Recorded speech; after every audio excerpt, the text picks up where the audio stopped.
This video is supported by Profit Accumulator. Profit Accumulator helps you to earn extra money by doing something called match betting. Match betting isn't gambling. And when you do it properly, and I mean properly, you can't lose. So get involved right now. Click the link in the description and sign up to Profit Accumulator right now. Hi and welcome to AFTV. This is the Arsenal Wolves preview show. Now, the title of the show, we're close to some bad records. I mean, we're going to break it down. You're going to see why the title is this. It's a bit of a worry. I have James B with me, and we're gonna let's delve straight in, James. Let's get into it, man. Yeah. We've had a bit of an up the last sort of couple day or so because of the Mulder results, some of the performances, the Balogun goal. We're all feeling good. When I was breaking down the stats and just some stuff around Wolves, and there's a lot to go into, guys. Check out our build-up show, which is going to come before the watch along and the starting 11 show as well. We'll go through some more stuff, but this is kind of a taster of what's to come and just some, you know the drill by now. We've got some general stats here that I've got to be honest, like they did slightly worry me. Cecil, should we go into them? Yeah, let's go into them because I haven't seen many of them. Let's just kick them off. This is why, for anyone who doesn't know, like we'll sort of divide the research between us, and I like to keep certain things from Cecil because I want to see your raw reaction. Like I want to see how you genuinely feel in the moment. Like it's not like you're going, "Oh wow, that's really interesting." Do you know what I mean? Like It's not like so when you're in shock, it's not like we've researched it and then I'm seeing it and I'm like, "Oh yeah, I'm acting." I'm actually more time I'm enjoying the stats you find and and vice versa. Sometimes you'll bring things up and I'm like, "Oh, and it's good to get that raw reaction." So I want to get your raw reaction to some of these. It starts quite tame, but some of them aren't great reading. Let's get into them. This first one here. Arsenal have lost just one of their last 19 top flight meetings with Wolves, winning 13, drawing 5. That's all right. Going down 1-3 at Molineux in April 2019. That's a good start. That wasn't long. That doesn't seem long ago. Do I remember that game? Yeah, that was bad. I think Socrates scored, but we were 3-0 down. It was in that Emery's first season when we had that terrible end. Do you remember? Yeah. End of the season. Great. But that starts all right. So we, in general, going back however many years you want, our record against Wolves is okay. Anyway, let's keep going into these. This next one. Wolves are winless in their last 9 away league games against Arsenal, drawing 4 and losing 5, since they last beat us 3-2 in September 1979. However, each of their last 3 visits to the Emirates have ended in a 1-1 draw. Interesting. That's my prediction this weekend as well. A 1-1 draw. A draw. I don't know if it'll be. No, do you know what? Yeah, 1-1 draw actually. Yeah. Man, I'm praying we nick it because they're not. Yeah. They're a bit inconsistent as well as we. We'll talk about them in more detail in a bit, but they do have a pretty good record at the Emirates. Whenever they come, like they make it difficult for us. Yeah. They really do. Like I do not enjoy this fixture at all. But then we beat them 2-0 in Project Restart away from home. So. Maybe. Yeah, but I know people like to come to the Emirates and just come to our home and take the mick, but it's hardly a fortress. We had 1 or 2 years where actually we did look really good at home, and it was actually towards the end of Wenger's years. But it's not really been one since. Anyway, let's get into this next one. Arsenal have lost their last 2 Premier League games by an aggregate score of 4-0. They've not lost 3 in a row at home in the league without scoring since a run of 4 in November/December of 1908. All right, this is depressing. Oh my days. I don't know about that one, mate. If I'm honest, two world wars and a global pandemic later. That's how long. That's how long we're talking. 2 world wars. That's class. That's class. That is wicked. That is wicked. This has happened. The world has gone through some serious problems since we last had a home record. Potentially, it's not happened, but potentially as bad as that. Yeah, that deserves a sound machine effect. I can't believe you brought that along. But yeah, that's class. That's not class. That's terrible. But that's if we lose. That's if we lose. We don't score. That's if we lose without scoring. Yeah. Yeah. I mean, I know I shouldn't laugh. I know I shouldn't laugh at something that it's but I can, if I don't laugh, I'll cry.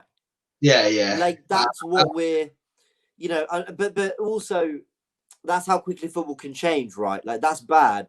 But if we win, you know, you'll see in a stat I bring up later on, we kind of start closing the gap. So it can really go one of two ways. So yeah, madness. Let's go to the next one. that was crazy. After a 10-game unbeaten run in the Premier League games in London. Sorry, let me start again. I've read that terribly. After a 10-game unbeaten run in Premier League games in London with 5 wins and 5 draws, Wolves have lost their last 2 in the capital by an aggregate score of 6-0. So there's hope. Oh, so they do leak goals. They leak goals a bit. But... Yeah, let's bring that back up for anyone who. Yeah, that's the last couple games. They've not been at it in London. This is when you find out it was like Chelsea and Tottenham away, or City in a cup match. Do you know what I mean? And you're okay. That doesn't really count for a lot of kids. It's difficult these fixtures because it's like Leeds leaked goals, but then you know what I mean that never really. I know what it was. So they lost 2-0 at Chelsea in the last game of last season, which was only a couple months ago. But they lost 4-0 at West Ham. Oh yes. Oh wow. That's what it was. That might be one. They beat Tottenham 3-2. Yeah, they had a good run of games. They looked alright. A lot of people are saying we should be smashing them, but listen, I don't think anyone in the Premier League right now. Anyone saying we should smash them, I don't think knows Wolves and what they do at their best. So, right, let's go to the next one. That was a bit of encouragement. Here we go. Arsenal haven't kept a clean sheet in any of their last 7 Premier League home games. Their longest run without one since a run of 9 in 2007. This brings up the point, James. We're freaking Emirates is a dance ground for other teams. So it's a dance floor. It's starting to piss me off. Sorry. People get the title of the show now, yeah? Like we're on the brink of matching things that happened a decade ago, a century ago. Like, legit. 200 BC. like it's Adam and Eve were about. Yeah. This is when we got records to settle. It's a joke. It's a joke. If Arsenal don't win, it will be their worst start since the creation of time. Do you know what I mean? Oh my lord, that's class. We shouldn't be laughing. What he said. Listen, you rather laugh or cry. Like no, I've got to laugh. If I we always say this. Like when I'm at the studio this week, and like a bad performance from Arsenal happens, I'm like, it's all well and good you guys watching it and emerging all your emotion and passion that day and then releasing it, but we have to literally go through this every day until the next game and analyze all the stats up to that day. It's awful. Literally. It's awful. I've said it. We've said it. A couple times already. If you don't laugh, you'll cry. And the thing is, when it's match day and it's the build-up show and everything, I'm like, I tend to be a bit more focused. Like, let's talk serious football stuff. How are Arsenal going to win? But with these shows, man, like reading these stats, you either get gassed about them because they're going your way and you're feeling great about your team, or they don't look good. And you know what? You've got to laugh about it, man. I mean, what can you do? Let's go to this next one. Do you want to read that? Because I'm having a slight glitch here, so it's not popped up fully for me. No Arsenal player has had more shots at 13 or created I remember this one. 11. I remember this as well. We did this one last week. No, it gets worse. Yeah, then Pierre-Emerick Aubameyang this season. However, he has scored just 1 goal, and don't we know it? Yeah, 1 goal, the penalty against United, and it wasn't even from open play. That's our goal of a month. Yep, thank you very much. Before the comments start flooding already, we already know. Okay, yeah. I'm not sure that's. Sorry, I'm looking a bit weird because I'm just zooming in. You keep talking for a sec. Yeah, no, it's frustrating. I'm gonna bring it back up. It's just frustrating in the sense that keeps happening. That keeps coming up. I think that's wrong. I think he scored just 1 goal from open play because he scored the penalty against United and the goal against Fulham. But yes, 1 from open play, and that is. This is this season. Sorry, yeah, you're right. Sorry, apologies. Yeah. I didn't know that. That's all right. And and it's like, wow. I mean, that's pretty worrying. I was gonna say that's low. That Say, is low. Cecil. That's low. Like that shot count, that shot count is low. That the chances created also very low. I wish I had stats to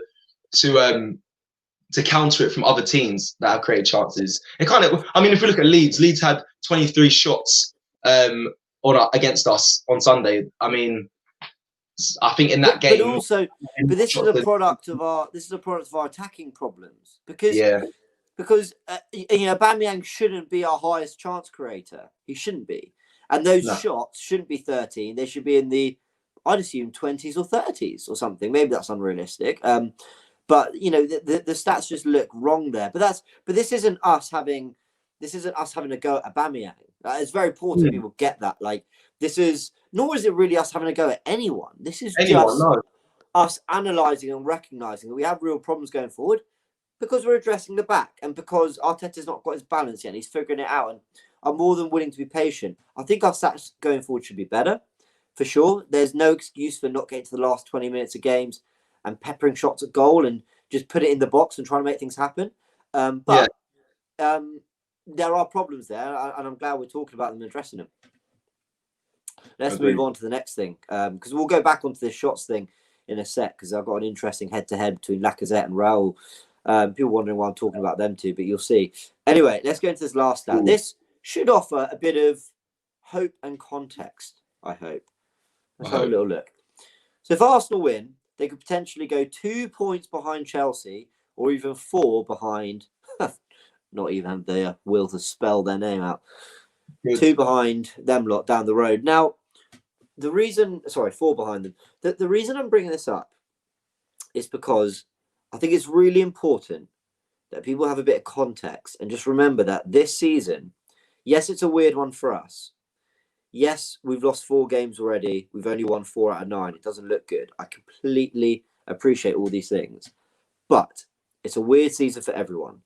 Even them lot who are at the top of the league will point to that disappointing collapse against West Ham at home. Probably wouldn't have happened with fans in the ground. Might have, but probably not. The 1-1 draw with Newcastle at home.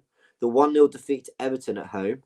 Yeah, disappointing. Even a defeat on the road in the Europa League. They'll point to some, and they're top. They'll look at some really disappointing moments in this season as well, despite ultimately leading the pack. Liverpool, there's no question. Liverpool are up there, probably people's favourites for the title. They absolutely destroyed Leicester 3-0 with a completely injury-ridden side, and they lose 2-0 to Atalanta. A few days later, they lost 7-2 at Villa. 7-2. Villa beat Liverpool, beat Arsenal, lose at home to Brighton. Yeah, it's a weird season. That's what frustrated me. We spoke about this with Robbie yesterday, like talking about their players. They haven't got the world beaters, but they can beat Liverpool and us. And then but then again, like we say, you can lose to Brighton. I think this Premier League is just so up in the air. It's a joke.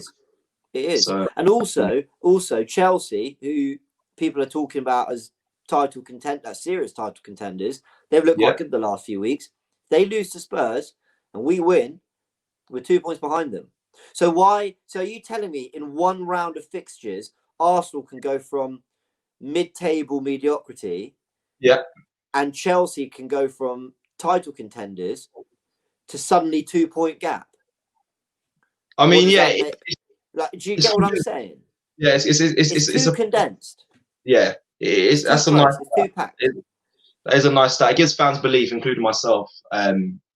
Gives us belief, that we can. It's still early in this. To be fair, we have said it as well, James. It's still early in the season. Yes, we haven't been on amazing form, but it's still early. We don't want to be too critical too early, but yeah, it is, and hopefully Arteta's learned some things and taken some things from the Mulder game. I know it's a different level of opposition, but just the kind of movements Willock was making, the goals we scored with Nelson at the back post, Balogun in the box, Pepe as well at the back post with a lovely finish. Like these, hopefully these things are what Arteta either designed, either he wanted these things to happen, or he's taking note as to what the best way for us to be scoring goals is. So either way can only be positive. So let's hope we can put a run together. Should we go into this Raul Jimenez thing with Lacazette? Yeah, let me see this, because that's the only person I'm really feared. Well, should be feared for many players, but Raul Jimenez. absolutely on form at He's the a moment. really good player. He's a really good player. Now I'm going to give a little bit of context here. The reason I'm comparing these two is because I think they're quite comparable in what their strengths are, but also what they're asked to do by their clubs. Hold up the ball, come short, link up the play. But when you look at their stats, you've got to wonder why. And I don't blame Lacazette. I think it's partly his form, partly the instruction and the system he plays in. But Raul Jimenez is looking much better for whatever setup Wolves have right now. With the 4 goals to Lacazette's 3, okay, only 1 in it, and Raul would have played a lot more minutes. But shots, he's had 26 shots to That's Lacazette's crazy. 9. Let's not forget, Wolves aren't a side who play free-flowing attacking football. Even like they're better than Brighton, but even Brighton play sort of really progressive attacking, short passing football. Wolves aren't really renowned for that. Yeah, or counter-attack. Right, yeah, it's true. Yeah, You're but Raul's still managing 26 shots to Lacazette's 9, which isn't good enough. He's also completing on average more passes per match, 29 to Lacazette's 16. So what's the problem? What's the problem there with their hold-up play? And if you're wondering what Lacazette's doing down the other end, if it's not linking up play, it's, I think, getting frustrated because you see he's being asked to make, he's made more tackles than Raul Jimenez, so he's dropping deep to press. And he's committing more fouls as well. So it doesn't make for great reading. What's your take on all that? Yeah, no, James, what you've literally brought it down very, very well. That is, as a striker, that reads so clear to me. Like, obviously, he's got more tackles, which means he's playing in a deeper role that I'm sure that everyone wants him to be that 10. But I don't think it is comfortable for him. And it clearly shows in the fouls, 14 fouls. That's due to frustration, probably not doing what he wants to do, and not being a good tackler. That's not he's just not a natural 10 or a dropping deep striker. I think he holds the ball up well, but he's a shots man. Like, he can let off a shot instinctively, and he can hit it hard, and he scores from that. That's how he scores. Yeah, just letting it off instinctively. So I don't know. I feel like that clearly shows that what maybe Arteta maybe wanting from him is just not. It's not really for him. Clearly, something's not right because Wolves aren't pulling up trees this season. They're not doing what Leicester to a degree have been doing. They have also been up and down, inconsistent, some good results in there, some bad results in there. And Raul Jimenez still, in terms of stats, outperforms Lacazette, conceding less fouls and, basically, but even things like when you look at clearances, I couldn't fit it all in, but even things like clearances where you expect your complete forward to do, Jimenez is looking better in, and in terms of goals and shots and passes and everything you want your link man to do. So it's not a Lacazette bashing. It's really not. It's an acknowledgement of 2 strikers who have been asked to do very similar roles, and one is working for a naturally rigid, solid, counter-attacking based side who can play. But that team I just described isn't us. It's working for Wolves, not so much for us. So I have seen Lacazette thrive, though, and this is where we're going to start talking about potential solutions for Mikel Arteta going forward in terms of, we've got injuries. Is Willian going to be available? Pepe, we know, isn't. What's he going to do? Did Lacazette earn himself a place after his Mulder performance? Where we have seen Lacazette be, quite key and quite... effective is in the Emery's first season. And this was the formation that we played towards that latter sort of maybe 3-4 months of the season. Lacazette was basically playing in a front 2. And you see he had sort of the overlap of wing backs. He had the run of Ramsey. He always used to get in the box. He had Aubameyang. He had Ozil who came close. There was a lot of support around him. So, maybe that's something we need to give him, and it's something that we've spoken about in detail before. And maybe this is something that Arteta should be thinking about ahead of the Wolves clash on Sunday. Yeah, with Lacazette, I just feel like he needs players around him of that quality, the Ramses, the Ozil, so he can just do his job, which is be a goal scorer and be a finisher. Completely He doesn't. He's an old school striker, in my opinion. He holds up the ball well and he can score goals. But when he has to do dropping in deep, creating chances, bringing in other players, it's clear he's not happy doing it. It's clear. So or if he's going to do it, he needs runners around him. He needs people to preoccupy the back 4. Yeah, you know what I mean. Like if he's dropping deep and he's being pressed immediately, it's not going to work for him. Speaking of, though, we could see him start, and we know Arteta's got potential injury issues. We know Saka's fit. They've already said he's going to be fit. Lovely. Willian, we don't know. Yeah, Pepe, Partey. we know's out. Yeah. Yeah. So Partey, we assume. Partey, Partey, we assume to see him as well Sunday. I'm assuming Partey's fit, only because we've not heard anything yet to say otherwise. So in these graphics, the graphics aren't about Partey really. So just swap Xhaka in for him if you're watching this when we found out Partey's not around. But here's the first thing he could do. You can see for substitutes, I put whoever's left. Literally, we're at a point where it's like we've been quite struck, especially with Luiz potentially out as well. But here I've got this is a 4-4-2. This is the first thing he could potentially do with Lacazette and Aubameyang up front. Is this something you'd want to see, Cecil? I'm not a fan of the 4-4-2. No, we've said it plenty of times. Never have been, but the selection of those players in those positions doesn't seem like it wouldn't be a bad idea. I always obviously love playing with someone in the 10 or a creative player, just because I enjoy watching that. But when it comes to watching what we did last night in Mulder, yeah, not bad. 4-4-2, it worked. I wouldn't be mad to see that selection. I actually wouldn't be mad at that if I'm honest. But all right, so what if you said you want a creator, someone who drops deep? What if we tweak it slightly and we chuck Laka there, like he did against Mulder? Would you have that? No. No? I don't think. Listen, Laka tried to. I don't want to slate him down a bit. But obviously, he did it yesterday, but I don't think he did it greatly. I don't think he enjoyed doing it as well. I don't think that's like interesting. I thought he did all right. You know, I really did. Did you? Interesting. I don't think that's his role. I don't think he should be doing that. I would prefer to see him in a 4-4-2 in the previous graphic of him next to Aubameyang, and them two literally just being told, "Listen, score. That's your job. Yeah. Be up there, work together. You've got a great partnership. You've got a great friendship. You know how each other's play. Go do your job. That's all I'd like to see. Let Ceballos, Partey work their absolute nuts off to get the ball back and push the ball forward. I prefer that than seeing Laka dropping in and then isolating Aubameyang to do the goal scoring, which I actually feel would hinder him, because it's easy to mark. It's easy to mark one striker by himself, and we'd have to play counter-attacking football for that to work, in my opinion. And against Wolves, I just think that's unnecessary.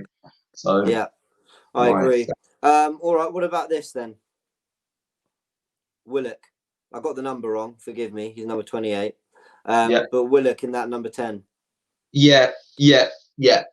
Yeah, I'm analysing everyone you've got in there. Obviously, I'll take out Holding for Luiz, but obviously that doesn't matter. Luiz might not. I mean, it doesn't look serious, but Luiz came off half time against Mulder. Maybe he's not available. Agreed, and I feel like Arteta is trying to get this Gabriel Holding pairing solidified, but I don't know. Maybe he might be taking off Luiz to get him involved for this Sunday. Fingers crossed. That's what I want to see. Do you know what, James? That I'm happy with. Willock, I think he needs more time in that position. I think we can't judge him off one game in that position. I don't think that's unfair. He wasn't the best, but he wasn't the worst. And having Saka and Nelson beside of Aubameyang will give him, it'll like push him forward. I think that'd be quite. It's a young attacking forwards, but Aubameyang, I think that would work, and it gives a space for Balogun to slot in. Yeah, it's a lot of pace, and it gives Balogun an opportunity to slot in if he gets selected to be part of the squad. I wouldn't be angry at that. I think Willian is more likely to play in the Nelson. If he's okay, he's not fit, but the Nelson I'll put Willian in the 10 there. Here we go. Yeah, Nelson or Willock, bro. This is it. This is what I was going to say. That's likely to be. That's more likely that we'd see. Yeah. But we've only given a few here, because if you guys are looking at your screen now, I mean, if Willian is fit, Nelson might not play. So we might have Saka, Aubameyang and Willian in the front three. Or Willian and Nelson. Nelson maybe feels isn't ready. Willian's not fit. He might play Saka on the right, Aubameyang on the left, and Lacazette up front. You know, we've not got all day, so we're going to make a couple graphics and just chat through a few options. But there are options for Arteta despite the injuries. It's just a shame that Pepe delivers one of his best performances and he's not around, because he looked really good. And I'd have started him if he was available. But that's what it is. Fair. Interesting. Okay, well, is that it for That's it, man. We yeah, gotta make sure we don't extend these records because they're not good. no, this is what it is. We're close to some bad records. That's what this title is. So we're hoping that we can just stop that because it's not good. It's not good. But yes, listen. So thank you all for watching the I was going to say the Wolves preview this Sunday. We'll be taking them on. We need the 3 points, as the title says. We need to break these records. Thank you so much for watching. Have a great rest of your day. And before we go, I just want to let you guys know that myself, James, and I believe Don Robbie will be doing a charity event. We'll be walking the line, raising money for the Hive Food Bank. So just stay tuned to AFTV to find out how to donate and get involved. We'd really appreciate it. Thank you very much. This video is supported by Profit Accumulator. Profit Accumulator helps you to earn extra money by doing something called match betting. Match betting isn't gambling. And when you do it properly, and I mean properly, you can't lose. Now you always see these promotions by bookmakers like Ladbrokes, William Hill's, Corals, offering a £50 bonus to customers. So you sign up and you might place a £50 bet on a coin toss landing on heads and a £50 bet on the same coin toss landing on tails. Now whichever way it lands, it don't matter because you won't win or lose any money because you've covered all of the outcomes. However, you get the £50 bonus, so you're still £50 up.